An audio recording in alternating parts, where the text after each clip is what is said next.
What is the point of life if there's no God for you to worship and tell that it is so totally amazing it deserves all the praise in the world despite it being a massive Life is meaningless according to this one guy who thinks he's doing a good job talking to an atheist. Here's a hint, he's not.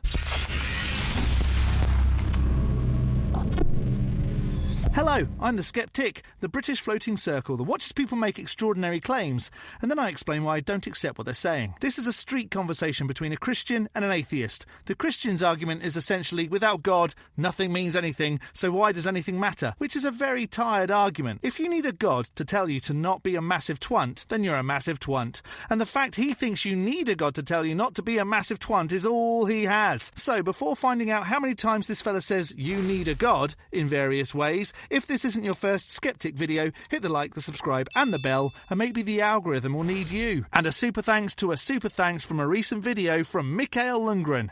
And a big thank you to channel members who get to use Lisa the Rainbow Giraffe and more hen emojis. Lisa the Rainbow Giraffe bestows leaves upon you all. More hen. You need a God, but probably not. You can't call a line straight or crooked if you don't know what a straight line is. You can't call a line crooked if you don't know what a straight line is. You can call grifters crooked, though. Especially the ones selling an idea that has no basis in reality. That doesn't amount to anything. As it does. How can you say that something's right or wrong when you don't have a foundation? Because it's just your opinion. Without God, there's nothing. You can't say anything is objective. It is just your opinion. I would say everything is subjective. Without God, nothing is objective. Everything is just opinion. However, he gets his objective godly foundation from a book written by humans about a God nobody has demonstrated exists. So why does, again, that's my point. Why does it matter? If they're suffering, if people suffering, they want less suffering, why does it, that's just your opinion. Right. But that's just your opinion, right? No one cares! We had a society when slavery was okay. And what moved us away from slavery? Not a new Bible verse. Reason. Empathy. People deciding it was wrong because of the suffering it caused. People stopped being dickheads and realised they were wrong. I would not argue, and even if you if you argue that a 5-day-old is the same as a human, you could say that. What do you mean a 5-day-old? You talking about a little baby, right? No. Are you talking about in the womb? In the womb? Yeah, 5 days in the womb. So you don't follow, and I'm not trying to change the subject. We'll get back to it, but I mean, I'm down to talk about abortion. No, I want to go back to that because I think that's more important. Because the abortion, we're gonna go down somewhere else, but. Okay. Just to touch on this real quick, you don't think that with the biologists, you don't believe with the 99% of the biologists that believe that it's conception? The moment at the conception? 99% of biologists do not say that moral worth begins at conception. Biology says life begins at conception in the sense that a new organism exists. It doesn't say that organism has the same moral worth as a born person. I mean, if you're talking about 100 cells in the body has moral worth, then killing a fly is worse. If you swat your a fly, cells. I am cells. I know, but you're saying that those 5 cells, if you're saying that has a proper moral worth, then swatting a fly, killing a fly. If every cell with human DNA has full moral worth, we're all committing genocide every time we sneeze or masturbate. You know, at the age of 25 or 27, that's when the brain is fully developed. So would it be okay to massacre? 25 days? No, 25 years old of age. Oh. The brain is not fully developed until the age of 25. So everyone who ain't fully developed yet, should we just kill them? Nobody said kill people whose brains aren't fully developed. That's not what was said at all. What's it called when you build a man out of straw just so you can knock it down easily? That's not what I'm saying. So what are you saying then? I'm saying that we can understand the moral worth through a lens of suffering, as I have mentioned at the beginning of our conversation. We can understand the moral worth through the lens of suffering. Of a person through the lens of suffering, easily. What is that? So... What does that got to do with the baby inside of the womb that said that person's not a baby? I would say 100 cells. At 100 cells, there are no nerves. There is no capacity to suffer. If you take a clump of cells out of the body, it would not survive. Have you ever heard of the famous violinist argument? No, go ahead. Okay. The idea is if you were strapped, if you went on, somebody slept you unconscious, right? Okay. And then you woke up, you were strapped to a chair. Behind you is the most famous violinist in the world. Okay. And then all of your organs were giving him blood. All of your organs were used to keep that person alive. And the idea is do you have a moral worth to keep your organs, keeping them alive? Well, I mean, even if we grant the fetus full personhood, it doesn't follow that the woman is morally obligated to sustain it with her body. And the argument is even though if you cut off all of your organ access to that person, you can, you can still say that you don't have a moral worth to keep that person open because you have autonomy of your own body. Well, the problem is you can't say it's autonomy of their own body because that's a whole completely separate body. Depending on yours. They depend on me to have a roof over their head, but again, that goes back to the stage of development. Now you're saying environment. You're talking about monetary spending on that person rather than having your actual organs themselves be used to keep that person alive. Which I like. Well, not necessarily. Yes. Would you say that a woman doesn't use her organs to keep the baby alive in the womb? I mean, the woman has her own body. That's where they're created at. We do figure out a way to do that. Do you not think that it would be okay for the woman to say, I don't want this, I don't want to be giving resources to this right now, and no, I don't have to? Because, I mean, again, if you even look at the stats when it comes to abortion, 99% of them is because they don't want it. It's not false. That's entirely false. Not wanting to be pregnant is a reason. That's it. They just don't want it isn't a dismissal. It's the whole argument. Look at that shit right now. Fact check.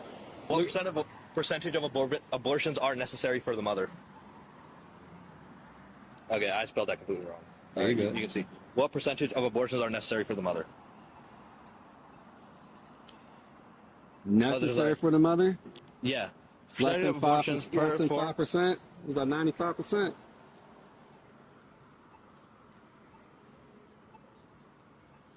It's less than 5%. It went up. It used to be less than 1%. Really? Googling a stat about medically necessary abortions is not the same as all the reasons women have abortions.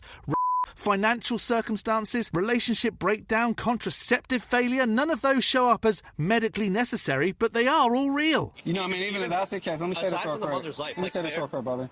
Even if that was the case, should we just kill people because they're poor? Or should we just kill people because they don't have... Nobody said kill people. Nobody said that. We're back on the corn patch with a very flimsy straw man. You know what I mean? I would say if you are pregnant and you know you're pregnant and you're 1 month into pregnancy and you know that you are in an environment in which that baby would grow up suffering so much because you cannot provide food for that baby. That baby will be malnourished. Yes, because that baby cannot understand... That fetus inside the womb cannot understand suffering. It doesn't have the capacity to know suffering. This is the point he keeps not answering. No nerves, no capacity for suffering, no subjective experience. If suffering is the moral framework, a fetus at 100 cells isn't suffering. That's not heartless. That's just basic biology. Oh, I'm asking you, would you say that it's immoral to cut people off of life support? At a certain point, absolutely. We're not going to just kill somebody just because it's, like, convenient for me. I mean... You know what I mean? Because, I mean, that's the reason why people do abortions, is because it's convenient. Convenient. One of the most loaded words in this whole conversation. As if the women making this decision are doing it like they're choosing a parking spot. And I love that this is a guy explaining what a woman should be doing. FYI, that was sarcasm. Fetus is technically in Latin, it's a small baby. I mean, you can talk about the lexical history of whatever. In Latin, virus means poison. Doesn't mean every virus is immediately lethal. Words change, dude. Sorry, but... No one cares! But if there's a reason why it is. Moral worth of... Wait, in your worldview, it doesn't matter. It doesn't matter if they're going to suffer or not. And that's called progress. And the more we progress, but to say that, understand that. Yeah, but let me ask you this: is it always? And I'm going to be very extreme here. Is it always right to say that is wrong? I would say it's wrong. Yes. 100%. The fact that you have to ask is very telling. What if next week DJT was like, you know what, is legal in this country, and the vast majority of the society said, you know what, I'm okay with that. What moral ground do you have to say that he's wrong and that these 95% of the people was wrong? The majority agreeing with something doesn't make it right. We've already gone over that with slavery. I would say saying rape is right is not minimizing suffering. We're not lowering suffering by saying rape is right. By allowing people to rape other people, I would say we are not minimizing suffering for said society. Again, why would that matter? Because if the person said it's okay, now you see what I'm saying? Like, now you're at a standpoint. There's a difference between a person saying that I think is right. The answer is right there. Causes suffering, therefore it's wrong. He just keeps asking, but why does suffering matter, without acknowledging that the answer has been given? Again, as a Christian, as a believer in Christ, I can say 1,000% that person is wrong, Because every human being, regardless of your size, your development, hold on, brother. Hold on, let me say this real quick. Yeah. Regardless of your size, your development, where you at, none of that stuff matters. You are valuable because you're made in the image of God. And Lisa the Rainbow Giraffe, leaf be upon her, says every being has value because she pooped them into existence. Same argument, different deity. Equally as believable. The whole basis of this conversation is the framework around, is there a God and does he exist, and is there is morality, hold on, let me say this, is morality subjective or is it objective? And you're also saying this because you say secular morality doesn't exist. Well, in order for that to exist, you have to borrow from a Christian worldview. So the real argument isn't about abortion or rape or suffering. It's, without God, why does anything matter? Just ask it directly, mate. We've been going around in circles for a while now. If there's nothing to this world, nothing has value. You're no more valuable than this plant right here, or this rock, or the dirt on the ground. Fair. And your worldview. Fair. My worldview is different. My worldview says you're valuable. It's because you're created in the image of God. And if God doesn't exist, your entire moral framework is built on nothing, which is actually the same problem he's accusing the atheist of. The difference is the atheist admits uncertainty. This guy doesn't. Without God, nothing is objective, which is bloody stupid. I'm not sure why this dude needs a God to explain why rape is bad either. Sorry, pal, you might think people need a God, but I think you need to demonstrate the God before we even get to why we need to accept what the God says. Did this Christian convince you? Let me know in the section below. I'm going to skeptic this as yet more circles we've been going around in. A big thank you to this month's top level ticks on Patreon: Ron, Elizabeth, Chikari, William, Rick, George, Mark, Tamo and Mikael Lundgren, as well as all the $3 base ticks and channel members. You can become a supporter on Patreon too at patreon.com/theskeptic. The link is in the description, along with links to all my other socials, or become a member by hitting the join button below this video. Don't forget to hit the like button and subscribe if you haven't already. From me, the Skeptic, stay safe, keep thinking logically and ask questions. Skepticism is the first step towards truth. See you next Saturday.